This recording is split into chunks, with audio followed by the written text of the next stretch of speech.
Hi, dear student, this is Keval Krishan. You are watching KK English classes. In this video, we will do common error part 2. हमारा पहला question है बेटे, despite of a good monsoon this year the production of food grain in the country did not go up. हमारा पहला question यही है बेटे। अब इस वाक्य को दोबारा पढ़ लीजिए एक बार। Despite of good monsoon this year, the production of food grain in the country did not go up. Clear बेटे? नियम क्या है? नियम ये है कि ये जो डिस्पाइट शब्द है ना बेटे, ठीक है, इसके साथ इंग्लिश में ऑफ नहीं लगाया करते। क्लियर बेटे? तो इसलिए गलती कहाँ पर है? ए सेक्शन में, और यहाँ से हमें ऑफ को काट देना है। क्लियर? आगे चलें बेटे। अगला क्वेश्चन देखो। अगला क्वेश्चन है from Mumbai the Rajdhani express don't go straight to New Delhi. From Mumbai the Rajdhani express don't go straight to New Delhi. अब इस वाक्य में क्या गड़बड़ है? सुनो बेटे, ये राजधानी एक्सप्रेस क्या है? एक गाड़ी है, ठीक है। इसके बाद सी सेक्शन में क्या कर दिया? डू नॉट लगा दिया। सुनो बेटे, डू नॉट का प्रयोग प्लूरल के साथ किया जाता है और डज नॉट का प्रयोग सिंगुलर के साथ किया जाता है। तो राजधानी एक्सप्रेस सिंगुलर है प्लूरल है? सिंगुलर है ना, तो डू नॉट नहीं, क्या आएगा? डज नॉट का प्रयोग होगा। क्लियर? अब आगे चलते हैं बेटा। अगला क्वेश्चन लीजिए। This type of product is not available in any of the shop in the market around plaza. अब क्या है? इस वाक्य में क्या गलती है बेटे? इस वाक्य में सी सेक्शन में गलती है। और गलती क्या है बेटे? एनी ऑफ बेटे, ध्यान रखना। एनी ऑफ आ जाए, वन ऑफ आ जाए, सम ऑफ आ जाए, इसके बाद जो नाउन आता है वो क्या आता है? प्लूरल आता है। तो शॉप के पीछे क्या लगाएंगे? एस। ये भी इंग्लिश का नियम। क्लियर बेटे? चलें आगे। अगला देखें। These acts were push through parliament in spite of opposition but for little modification. अब इस वाक्य में क्या गलती है बेटे? देखो, लिटल ये तीन होते हैं, ए लिटल, दा लिटल और खाली लिटल। अब इस वाक्य में क्या है? A little. लिटल क्या होता है बेटे? जिसमें नाम मात्र, बिल्कुल नाम मात्र काम हो, यानी जिससे काम ही ना चले। और ए लिटल जिसमें थोड़ा बहुत परिवर्तन। दा जो है उस सब में। तो अब यहाँ क्या लगाएं? ये यहाँ बेटे ना ए लिटल लगेगा ना दा लिटल लगेगा, कुछ नहीं। यहाँ लगेगा एनी मॉडिफिकेशन। बिना किसी मॉडिफिकेशन के वो बिल पार्लियामेंट में पास हुआ, यानी रखा गया, जल्दी से पूरा कर लिया गया। क्लियर बेटे? चलो जी आगे चलते हैं। अगला वाक्य। All the people living in the house including the servant was invited here. अब इस वाक्य में क्या गलती है? सुनो बेटे, जब किसी वाक्य का सब्जेक्ट बहुत बड़ा हो जाए, देखो बेटे कितना बड़ा सब्जेक्ट हो रहा है, आपको कैसे पता लगा कि ये सब्जेक्ट है? बेटे वर्ब देखो कहाँ आई हुई है, ये वर्ब आई हुई है बेटे, वॉज इन्वाइटेड। तो ये सारा सब्जेक्ट है। अब ये सब्जेक्ट सिंगुलर है या प्लूरल है, इस बात का कैसे पता लगे? तो आपने देखना बेटे, ये जो पहली प्रेपोजिशन जो भी मिले आपको वाक्य में, उससे पहले जो कुछ चीज़ दे रखी है, ये देखो क्या दे रखा है? लिविंग दे रखा है ना, लिविंग पीपल। यदि ये क्या है? इससे पहले सिंगुलर में है, प्रेपोजिशन से पहले, इससे पहले। यदि ये सिंगुलर में है तो आपने सिंगुलर वर्ब लगानी है, प्लूरल है तो प्लूरल। तो इन से पहले पीपल क्या है? प्लूरल। तो आप क्या लगाओगे? वॉज लगाओगे, वर्ब। तो यहाँ वर लगेगा। क्लियर बेटे? चलो जी आगे। अगला देखो। He has a scheme of his on which he thinks preferable than that of any other person. अब इस वाक्य में क्या गलती है? सुनो बेटे, कहता है ही हैज। इस वाक्य में सी सेक्शन में, सॉरी, इस वाक्य में डी सेक्शन में गलती है। अब वो गलती क्या है बेटे? सुनो, ये जो प्रेफर शब्द है ना, ये भी इंग्लिश का एक नियम है। प्रेफर शब्द के साथ देन कभी नहीं आता। क्या आता है? टू आता है। क्या आता है? टू। याद रख लोगे बेटे? चलो आगे। अगला देखो। When Charles was in hospital, his sister sent much fruit than his uncle. अब इस वाक्य में क्या गलती है? When Charles was in hospital, his sister sent much fruit than his uncle. Then आ गया बेटे, then आ गया। then तो then के साथ कौन सी डिग्री आनी चाहिए बेटे? सेकंड डिग्री आनी चाहिए। और मच कौन सी डिग्री है? मच पॉजिटिव डिग्री, यानी फर्स्ट डिग्री है। तो मच की बजाय क्या आना चाहिए? मोर। क्या आना चाहिए? मोर। क्लियर? चलो जी आगे। अगला वाक्य देखो। Every leaf and every flower proclaim the glory of God. अब इस वाक्य में क्या गलती है, सुनो बेटे। ये जो एवरी है और एंड से जुड़कर, जब दो एवरी हों बेटे, एवरी या ईच, और वो एंड से जुड़े हों और उनके बाद क्या दे रखा हो, सिंगुलर नाउन दे रखे हो। क्या दे रखे हो, सिंगुलर नाउन। लीफ भी सिंगुलर में है, फ्लावर भी सिंगुलर में है, तो आपने इसे क्या मानना है, ईच और एवरी वाले वाक्य में जो सब्जेक्ट क्या माना जाएगा, जो सिंगुलर माना जाएगा। क्या माना जाएगा, सिंगुलर माना जाएगा। तो प्रोक्लेम क्या है, प्लूरल। वर्ब की फर्स्ट फॉर्म क्या होगी, प्लूरल। इसके साथ एस या ई एस लग गया तो वो सिंगुलर काउंट होती है, तो प्रोक्लेम के साथ क्या लगाएंगे, एस। क्लियर बेटे, चलो आगे। I am better acquainted with the country than you. I am better acquainted with the country than you. अब इस वाक्य में क्या गलती है, सुनो बेटे। इस वाक्य में गड़बड़ ये है कि जो ये यू है ना, यू सब्जेक्ट भी होता है और ऑब्जेक्ट भी होता है। तो हमें कैसे पता लगे कि ये वाला यू जो आया हुआ है डी सेक्शन में, ये सब्जेक्ट है या ऑब्जेक्ट। ठीक है, क्योंकि यू यूअर यू होता है। क्लियर बेटे। तो अब आप क्या करोगे, आप इस वाक्य में तुलना देखिए किसके साथ हो रही है, आई के साथ यू की हो रही है, तो तुलना तो सब्जेक्ट सब्जेक्ट की होगी। जब सब्जेक्ट सब्जेक्ट की तुलना हो रही है तो आपने यू के पीछे क्या लगा दो, आर लगा दो, तब हमें पता लगेगा। क्योंकि वर्ब से पहले क्या होता है, सब्जेक्ट होता है। क्लियर है, तो तुलना किसकी होगी, I am better acquainted with the country than you are. Clear, चलें आगे। अगला वाक्य देखिए। Even though he found the subject rather interesting, Raghu could not manage good marks in the examination. अब इस वाक्य में क्या गलती है, इस वाक्य में गलती बेटे आप ध्यान दीजिए कि रादर इंटरेस्टिंग लिख रखा है। रादर शब्द नेगेटिव गुणों के लिए प्रयोग होता है, ठीक है, और पॉजिटिव के लिए क्या लगाना होता है, फेयरली। तो रादर नहीं आएगा, क्या आएगा, फेयरली। इंटरेस्टिंग तो पॉजिटिव गुण में आता है। क्लियर, चले चलो अगला देखिए। Whenever they passes through this city, they never forget to come to our house. Whenever they passes through this city, they never forget to come to our house. अब इस वाक्य में क्या गलती है, ए सेक्शन में बेटे ये दे क्या है, प्लूरल है, ठीक है ना, प्लूरल। और पासिस क्या है, वर्ब, ये सिंगुलर वर्ब है, क्योंकि जिस वर्ब के पीछे एस या ई एस लग जाता है वो सिंगुलर मानी जाती है। क्लियर, तो यहाँ क्या है, गड़बड़ है ना, प्लूरल आनी चाहिए ना, तो पास आएगा। क्लियर बेटे, चलो अगला देखो। Manisha was to about tell her teacher the truth when her friend interrupted her. Manisha was to about, यहाँ गलती है बेटे।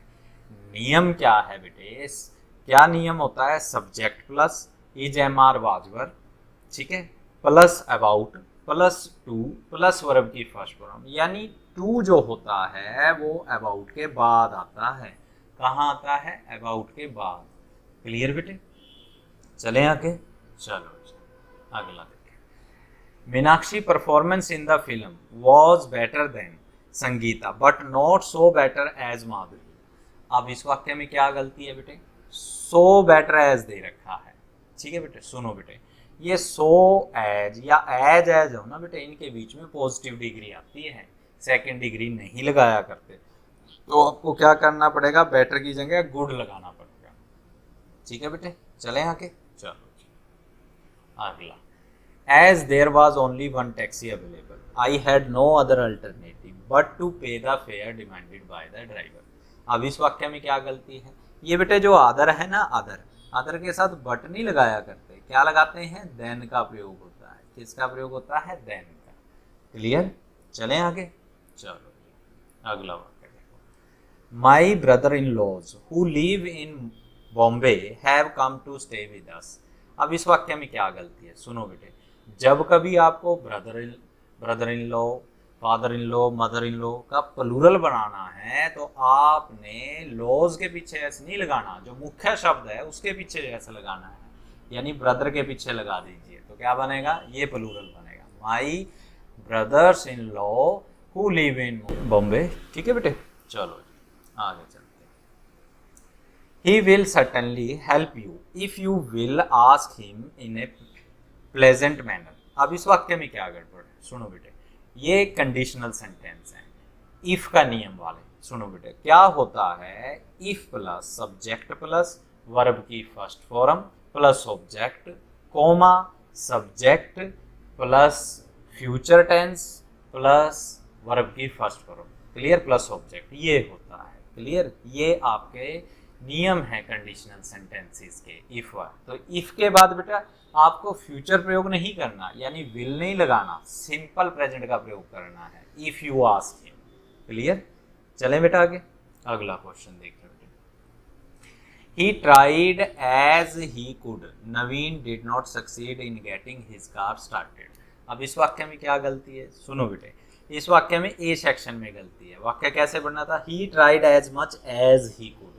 वो जितनी कोशिश कर सकता था उसने की, यानी he tried as much as he could, ये बनना था, क्लियर बेटे। चलो जी आगे देखिए, ये वही आ गया क्वेश्चन बेटे। अगला देखिए, I am pleased to sanction one special increment to all the employees with this month. I am pleased to sanction one special increment to all employees with this month. गलत बेटे, अब with this month नहीं लगाएंगे, future के लिए with नहीं, from आता है, from this month, इस महीने से, तो with नहीं आएगा, from आएगा, क्लियर। चलें आगे, अगला question. I believe that next time when you will be coming to Bombay, you will bring my book. I believe that next time will you be coming to Bombay, you will bring my book.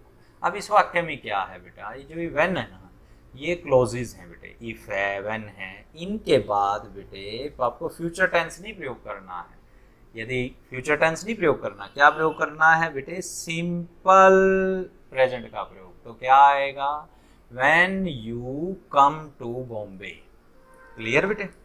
चलो आगे देखो, neither the salary nor the work atmosphere were good in that office.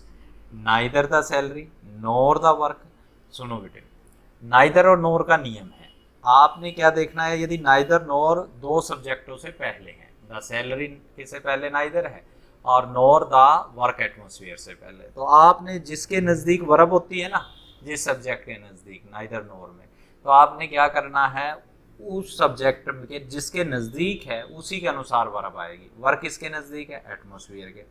अब atmosphere क्या है, singular है plural है, singular है ना, तो वाज लगाना चाहिए, वर्ब सिंगुलर के साथ तो वाज आएगा, इसलिए यहाँ वर्ब खत्म। चलें आगे, अगला देखिए, As sooner as you reach the port, report to the desk officer. अब इस वाक्य में क्या गलती है, अभी थोड़ी देर पहले ही बताया बेटे, as sooner as नहीं बेटे, as के बीच में पॉजिटिव डिग्री का प्रयोग होता है, तो sooner नहीं आएगा, as soon as आएगा, क्लियर बेटे। चलो आगे देखिए, for he can't do a lot of work at a time, he rejects many of. अब इस वाक्य में बेटे आपको हिंदी बना के करना पड़ेगा। यहाँ फॉर के लिए he can not do a lot of work, के लिए वो ज़्यादा काम कर सकता है एट ए टाइम, नहीं, हमें क्योंकि की सेंस लेनी है इस वाक्य में, क्योंकि he can't do a lot of work, क्योंकि वो ज़्यादा काम नहीं कर सकता एक साथ। ही रिजेक्ट्स मैनी ऑफर्स, इसलिए वो क्या करता है, कोमे का मतलब इसलिए, ही रिजेक्ट्स मैनी ऑफर्स, वो बहुत से ऑफर्स को क्या कर देता है, ठुकरा देता है। तो यदि बेटे कारण पहले, देखो कारण नहीं है, ही कैन नॉट डू, वो ज़्यादा काम नहीं कर सकता है एक साथ, इसीलिए क्या करता है, वो उसे ठुकरा देता है। जब कारण पहले और परिणाम बाद में हो तो अपने को वाक्य फॉर से नहीं, एज या सिंस से शुरू करना चाहिए। किससे, एज या सिंस से शुरू करना चाहिए बेटे, ठीक है। चलें आगे, चलो, Ram and Shyam used to work almost 12 hours in the factory, they are working earlier। अब इस वाक्य में क्या गलती है, सुनो बेटे, Ram and Shyam use to आ गया, यूज टू पास्ट को दिखाता है, तो आगे भी हमें वाक्य की सेंस को बनाए रखने के लिए पास्ट की जरूरत है, आर नहीं आएगा, वर आएगा बेटे, क्या आएगा, वर। चले अगला क्वेश्चन देखते हैं, in the absence of A clear instruction one can not B expected to be function effectively। in the absence of clear instruction, यानी कि उसे जब किसी व्यक्ति को हम किसी चीज़ की पूर्ण जानकारी नहीं देंगे तो one can not be expected, तो एक व्यक्ति से उम्मीद नहीं की जा सकती। To be function effectively, to be function effectively, बेटे ये टू भी लगा दिया, ये तो पैसिव वॉइस बन गया। ठीक है, आप किसी व्यक्ति से उम्मीद करें नहीं कर सकते, यानी ये तो पैसिव है, one can not be expected. अब आगे काम कौन करेगा बेटा, जिस व्यक्ति से आपने उम्मीद करी है तो वो काम करेगा। जो व्यक्ति काम करता है तो उस सेंटेंस में क्या होता है, वो सेंटेंस एक्टिव में बनता है, पैसिव में नहीं। इसलिए यहाँ हमें एक्टिव सेंटेंस चाहिए, यानी बी कटेगा, क्या आएगा, टू फंक्शन इफेक्टिवली। ठीक है, यानी पैसिव इन्फिनेटिव का प्रयोग नहीं होगा, एक्टिव इन्फिनेटिव का प्रयोग होगा। क्लियर बेटे, चलो जी आगे देखते हैं। In today meeting we must first discuss and trace out the problem one by one. अब क्या है, इन टुडेज मीटिंग, यही गलती है बेटा, आज की मीटिंग, एपोस्ट्रोफी एस की जरूरत है, यहाँ कोमा डाल के एस डाल दीजिए, आज की मीटिंग बन जाएगा। क्लियर, ये गड़बड़ है। चले बेटा आगे, अगले देखिए, we saw a man from the mist but we could not see who he was। अब इस वाक्य में क्या गलती है, we saw a man from this mist, गलत, इन द मिस्ट आएगा, फ्रॉम द मिस्ट नहीं, धूल में, धूल से नहीं। क्लियर बेटे, चलो अगला क्वेश्चन देखिए। All of sudden Sudhir remember that he has not locked the office. अब इस वाक्य में क्या गड़बड़ है, सुधीर रिमेंबर दैट, ये पास्ट टेंस है, फिर दैट आ गया बेटा, यानी नरेशन आ गई। नरेशन में क्या होता है, दैट से पहले क्या होती है, रिपोर्टिंग वर्ब। यदि वो पास्ट में है तो 99% जो रिपोर्टेड स्पीच भी होती है वो भी किस में रहेगी, पास्ट में रहेगी। तो यहाँ हैज का क्या बनेगा, हैड, क्या बनेगा, हैड। क्लियर, चलो जी आगे। Neeraj said that he would rather fail than copying in the examination. Neeraj said that he would rather fail, ये है ना बेटा, जो ये वुड रादर है, वुड रादर के बाद वर्ब क्या आती है, वर्ब की फर्स्ट फॉर्म आती है, और देन के बाद भी हमें सेम ही फॉर्म लगानी पड़ती है। तो कॉपिंग नहीं, क्या लगाओगे, कॉपी लगाओगे। तो गलती कहाँ है, कॉपिंग नहीं, कॉपी आएगा। क्लियर बेटे, ये थे आपके कॉमन एरर बेटे। यदि आपको इसमें फिर भी कोई गलती नज़र आती है तो कमेंट बॉक्स में मेरे को इसके बारे में बताना। Thank you very much, bye bye.